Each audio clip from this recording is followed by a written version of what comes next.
Guys, magandang hapon sa inyo. Dito tayo ngayon sa ating barak sa kabeta nyo. Kabeta nyo, baka naman. May order tayo guys na 60 pieces na betta fish. Ayan, bound to Baclaran sa ating mga wholesaler na mga Chinese guys.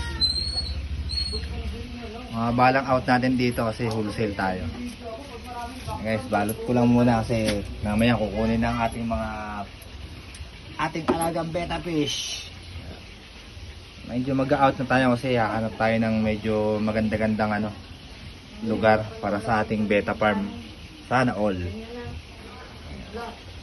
Guys, mga next month pa natin i-out ang mga giant natin.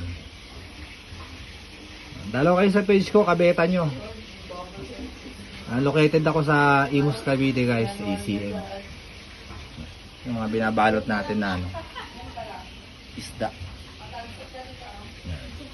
Halos lahat to, puro half moon. Okay, balot muna ako guys ha.